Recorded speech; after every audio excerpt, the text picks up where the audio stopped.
Welcome to another episode of Lights Go Up, Lights Go Down. This is Mark. We're going to talk about his RX7 FB. It's a project he's had for quite a while. And yeah, tell us a bit about it, Mark. Well, yeah, this is my RX7 FB. The story began, I suppose, all the way back yonder before all this was green fields, when I was a wee lad. Certainly before this unit existed. Yeah, certainly before this building was up, I'd imagine.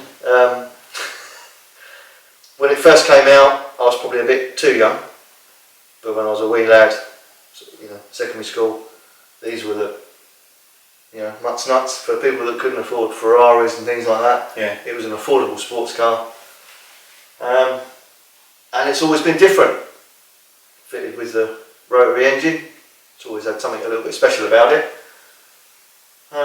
And that's it really, kind of always had a fondness for them. Never thought I'd actually own one, to be honest. Well, I was pretty surprised that you got a rotary before I did, seeing as I spent 3 years trying to look for one before I bought one of my other cars that you will see in one of the videos at some point if I ever take it out of the garage.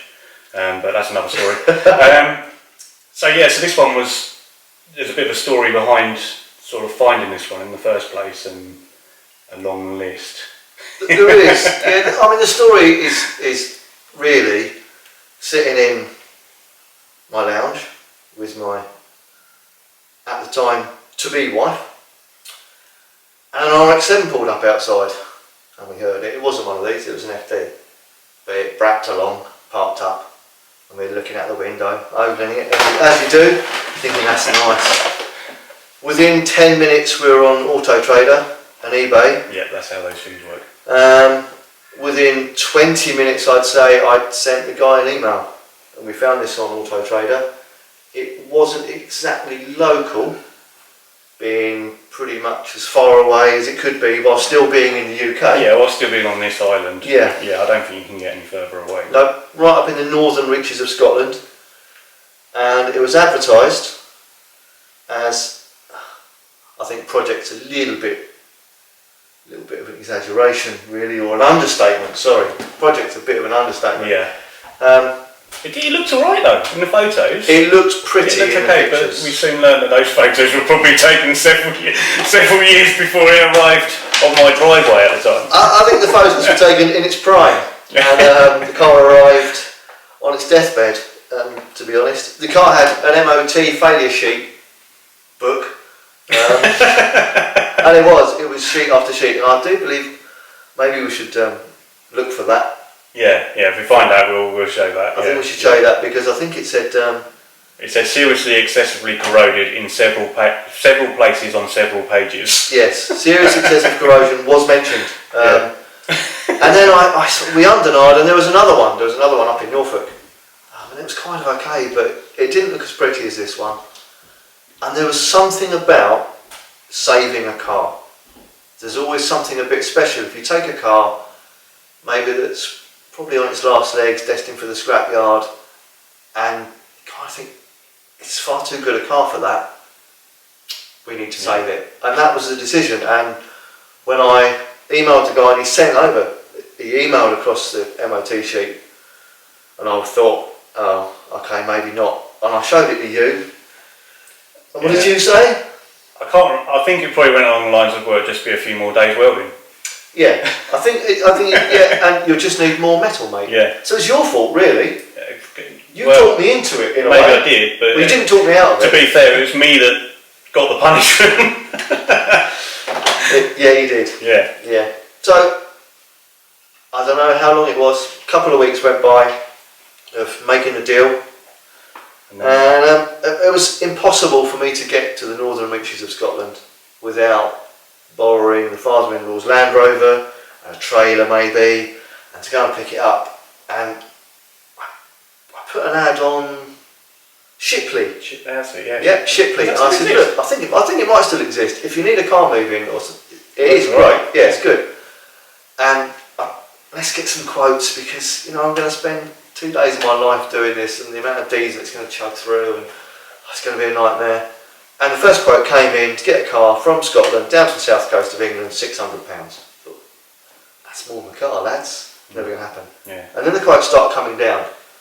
And one reached down below £200 and I thought, you've got the job, sir. This is now game on.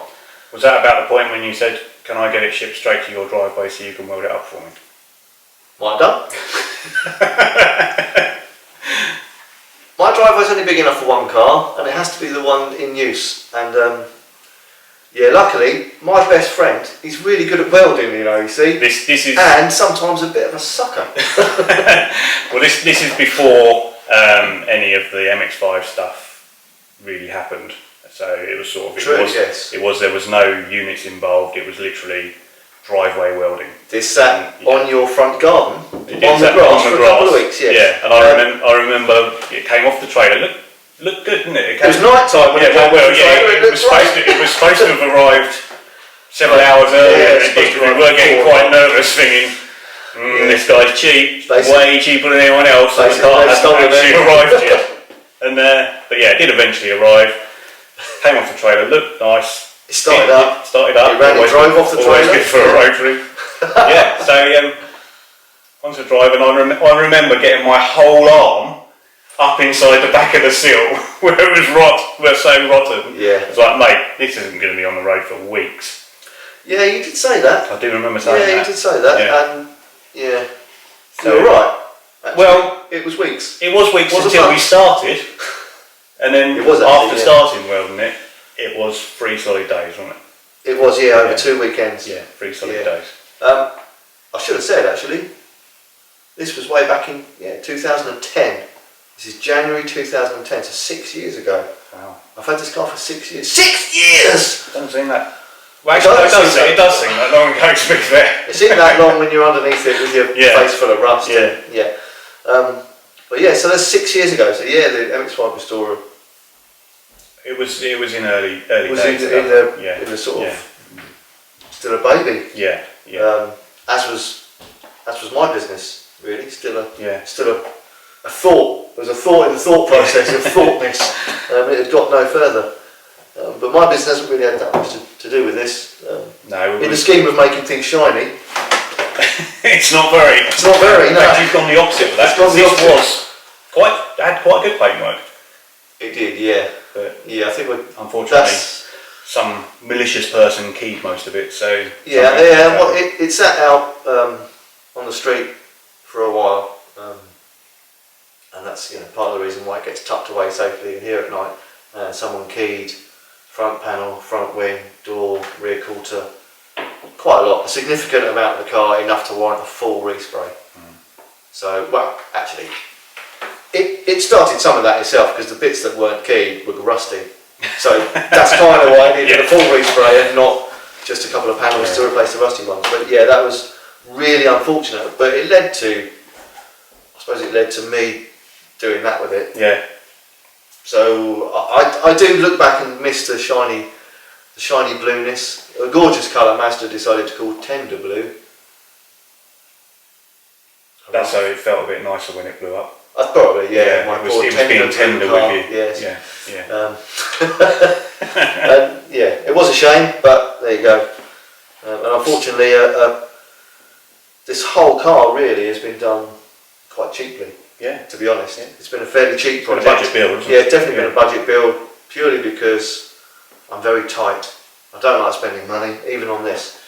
And so for me to do a full respray is out of the question, because I can't paint. That's probably a key skill in painting. It's definitely a minimum requirement. Don't have the skill, the equipment, the place, so nothing, nor the money to spend. Probably the best part of £2,000 to get it resprayed. Yeah. So I discovered Elasti-Wrap, liquid wrap, connotations of Plasti-Dip, and they all vary in how well they're applied and the finish they give, and how strong they are. And one day I'm hoping to find one that really works. Yeah, this is a second incarnation, isn't it? Because it started off as liquid wrap in a proper real matte grey, and I found that it was probably on there a year, and it had scuffed and then a few places and a few bug splats, a few poor little moths had been attached themselves yeah, to the front. they'd sort of become quite firmly attached. Yeah. They didn't want to let go and they took some of the paint with it, which as far as a peelable paint is really useful when you want to take it off. It's really annoying when you don't and it decides it's going to. So for last year it got painted a different colour. Well, that was part of, obviously we did a bit of a rebuild on the rear sort of valance area as well, which meant some of the paint had to be removed. Yeah, there. yes. So therefore it was either do that area back in the same colour and try and match it, because you mixed that first colour up, didn't you? Yeah, foolishly I thought I'd be clever. I thought I'll make a nice mix. That grey's not dark enough, I'll add a little bit of black and what I'll do is I'll remember how much I've put in there. Yeah, I didn't. No. So it was kind of, you had to do it really. Yeah. But yeah, the rear was quite interesting, because the rear valance was well, had gone the same way as the seals previously that we repaired some years previous to that, and the floor pan and many other places. It's the art. Yeah. So it was, you'd put these side skirts on, Yep. and the rear valance is kind of nice and curved, a bit like the front valance without the spoiler on the front.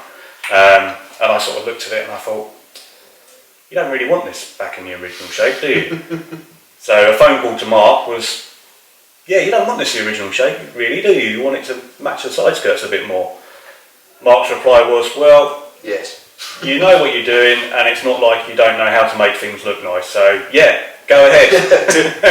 do whatever you like, I'll see it when it's finished. Yeah. And that's basically what I did. I spent several hours, days, weeks, months and years, and yeah, built basically a rear sort of valance body kit really, all made out of steel. So yeah, kind of which built in which rear does spats tie, and skirts. yeah, which does tie in nice. much better with the side skirts. Yeah, definitely works better. And what else have we got? So it's Supra wheels, isn't it? Yeah, Mark won the Celica Supra wheels. They were, see again, think budget, they were £50 from eBay and they were originally painted black and white. With Dulux, I think. Yeah, it was gloss, white gloss. It was proper brushed on white gloss, and I think that might be why they didn't sell. But I could look beyond that and thought, actually, they might work, and they've got the right sort of offset. They did work, it looks good. Yeah, they're quite nice. Yeah. They're going to go another colour. The great thing with plastic dipping your own car and painting wheels out of tins of satin black from Halfords, I can do this every year and just keep doing it and refreshing it every year for about £150. So once a year it gets maybe a whole different colour, can completely change the car. It doesn't really cost much, it just takes me a few evenings to prep the car, a weekend to paint it, and a few more evenings to put all the bits back on. Because you can just peel it off, can't you? Yep. Yeah. Unfortunately, you can just peel it off. Yeah, well, it ends up looking a little bit like a bin liner. It does, yeah. But much stronger, because you cannot tear it. Yeah, it's very Why strong. don't they make bin liners out of that? Because they always tear, and you end up with bin liquid on your shoes. I hate that. Well, you see, I could liquid wrap your bin and then peel it off. Yeah, bin liner. let's do that. In the next video, we're going to liquid wrap a bin. Anyway, so there's this spoiler on the front. That's Golf, is it? That's a Mark 1 Golf. Yep, 25 quid. Yeah, which looks great. It really does. Yeah, need a little bit of trimming, and ideally it could be 6 inches wider, but it works. Ideally it would have an Alfred front bumper. Don't have one. No. So, and it's nice, and it's a bit different. That's it really. It's not quite a Marmite car, but bordering on it. Because some people just sort of turn around to me and say, "Oh, it was so lovely and shiny. It's a gorgeous colour. Why have you done that?" And well, you know, in sort of part me deep down, I think, "Oh, I would love it to be gorgeous and shiny, and you know, I like making things shiny and glossy." But the money isn't there. If the money was there, it would have been. And so it's kind of a. It might happen one day. I mean, the values of these are going up, so it might be at one time you think, well, now it's worth. Yeah, it may be worth doing. Yeah, then we can just peel this off. Exactly. Yeah, and there are people that have had issues with plastic dip, and I say this isn't actually plastic dip. It's not the exact same product, but people have had issues where it's peeled paint and it's ruined the paint job underneath. And if you have a car that's nice and new, and you just want to experiment with it and change it every 6 months, every year, whatever, then I guess that's the risk you run. But if, like myself, you need a respray anyway. Yeah, you got no risk. If it comes off and leaves it a little matter, or leaves it, maybe peels the lacquer off, it'll be a little bit more work for the guy that's then got to paint it. I would imagine though those problems they have, like you say, if it peels off a lacquer, that's probably a lacquer that was going to fail anyway. It was, if it hasn't bonded well to the substrate or the colour coat or anything, it's going to come off, I guess. But for me, I've had issues with it where I've had to paint certain bits twice during the application and just peeled it off. And when I came to do this change of colour, some bits needed to be peeled off, as Gareth's already said, for him to make it all look lovely back there. And some of it was straight onto the existing rubber. Probably weighs about 3 tonnes now. It's quite a lot of rubber on there. It's probably getting slower and slower every time we do it. The next time we do it, it will be fully peeled off. Only this year was... it was a quick job, wasn't it? Because you were trying to get it ready for... Which show was it you were trying to get it ready for? Because I hadn't left you much time after the repair. No, I think I was trying to get it ready for JE, I think. Was it JE? It was the weekend before, so it was a... You had like one weekend to do it. So it's just a... What we used to call... What my brothers used to call years ago when I was a kid and helping them out, it'd be a one-coat willy. And that was it. Just get some colour on it, and that was it. And there were some areas where it didn't really work, and I didn't have enough paint or time to really go back and recoat it. The overall result though? Well, it looks okay, yeah. Fortunately for me, in videos and that from camera, it looks fine. It's only when you get close up. It's got a bit scuffed. Some of the journeys it's done a couple of shows with this paint on, gets a little bit scuffed. And it's weird because it doesn't bother me as much as I thought it would. Sometimes you think, oh, how have I managed to do that? Especially when you walk down the side of it, and think, oh, I've scuffed it myself, and it's a bit annoying. But it's kind of not that sort of car in a way. Probably because it's not shiny and it's not cost you a load of money to do it. Yeah, I guess so. Yeah, the annoyance is all part of it. Well, I can just buy that in there. Yeah. So what have you done inside? Inside, it's had some seats from an FC. The original seats, in fact the rear seats are still the original seats, but in a nice grey check velour. Volglour. Bear in mind, this car is an 84 car, but it's a 1970s design. This was launched in 79 or whatever. 1970s design. It's very apparent when you look underneath. Yes. The underpinnings are not Massey Ferguson. Not unfamiliar to a Land Rover, really. No, we'll get to that. Yes. There's sort of velour interior and the shank pile carpets halfway up the doors and things. It's a little bit 270s. And the FC seats were offered to me pretty cheap. They bolt straight in. And they're really nice and sort of huggy. They're quite grippy here. I'm really narrow, so the old seats are a bit wallowy. And surprisingly, it's quite good round the bends. It is actually. So with some of the agricultural underpinnings, it is really good round the bends. It's fortunately not too powerful, so you don't really get in trouble. But unique grippy seats, so they went in. The door cards were retrimmed in plastic pleather. Just black material that looks a little bit leathery, feels a bit leathery. It was done by myself, pretty badly, but needs must. The old vinyl door cards had split and perished, and they looked quite bad. And again, on the cheap, do it myself. I don't have the equipment or the material to do it, but that never stopped me doing stuff before. No. So a staple gun and some stuff. So that's covered. It's got a code steering wheel. Steering wheels. Steering wheels? Yeah. Got another steering wheel there? Yeah. It's got a code steering wheel.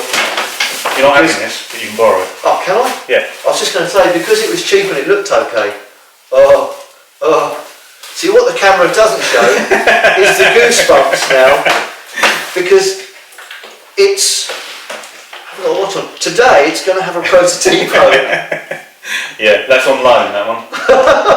it's going to be better in your car than rolling about in the boot of mine. True. Until I think about taking it out. Treasure it until you find another home. Oh, thanks, dude. Alright. Because the code is Flexible. Just bend a little bit. But it was smaller, a little bit more sporty, and that was a JAE purchase, and it was like 30 quid, and I thought, do you know what? That looks retro enough without looking it's all right. daft, Yeah. and it kind of did the job. Not as well as this will. No. Cheers, dude. Man, this is going to be well loved, and it'll probably do about 300 miles if it's in the car for the next year. So it won't really get worn out at all. Oh, mate. So you still got the 12A in it, isn't it? It's still got the 12A. Which is unusual. Well, it still runs. Yeah. It's not without issues, I'd say. Mm. I think it's got some fuel blow by into the oil. It's not been too bad lately. It tends to bubble up the coolant a little bit, so I know the water seals are gone. Yeah, I mean, with the sort of mileage you do in the car, it'll probably go on for quite a while, and plans are afoot, aren't they? Yeah, theoretically, if I left it as it is, like you say, this is just a toy and it's just a bit of fun, and it's not the only toy we have. So it doesn't come out every weekend. Because of its poor life in Scotland and all the rust issues, I try not to take it out when it's raining and stuff, because I'd like it to last a good few years. I suppose the mission is to keep it going. But yeah, left unattended, the engine probably would last a few years. But, they're one of these things that they can fail catastrophically without notice, unfortunately. But all the while it runs, it runs okay. It pulls quite well still. What I find not too bad. interesting with rotary engines is, obviously I like them anyway, but when people say they're unreliable, what's quite interesting is they can be very broken, yet still run. Yeah. Yeah, this is done. And still run well. This is done 130 odd thousand miles now. And people say, they only do 60,000. Bearing in mind, we don't know the full history, do we? This is on a carburetor NA. So it doesn't suffer like a twin turbo FD rotary. It doesn't, it's not under the extreme pressures with boost or NOS or anything other than sucking a bit of fuel. So they do last a bit longer. Well, the FCs, single turbos tend to do over 100,000, don't they? Yeah. To be honest, they're reliable if they're looked after, and it's cars like this that are quite fortunate really to be in the hands of someone that doesn't want to drive it in the wet, so doesn't do too many miles, and someone that can keep repairing things as they break. I'm always willing to put a little bit of time into it, if not too much money. And they can be rebuilt. And as it's a rotary with a 12A, there's another 12A in the garage. And there's another gearbox in the garage. And some other bits, and some little few extras. There's a few plans for this. Yes. That we'll hopefully have. They've been planned for quite a while, to be fair. But this might be year 3. Hopefully maybe that'll happen. Part of the reason of these videos is that myself, Marc, another guy that will be involved in some of the videos later, we do actually get our asses into gear and actually do some of these projects that we've got sitting around waiting to be done. Yeah, it might be a bit of the, as you say, the kick up the bum to say, come on, we can do this. The incentive to actually let's do it. Go out in the cold, horrible weather. You might have noticed I'm shivering a bit while we're sitting here because it is cold today. It is chilly. But yeah, so that's Marc's RX7 FB. Hopefully be seeing a bit more of it and more of Marc in videos to come. So yeah, so keep subscribing, keep watching, and we'll see you soon.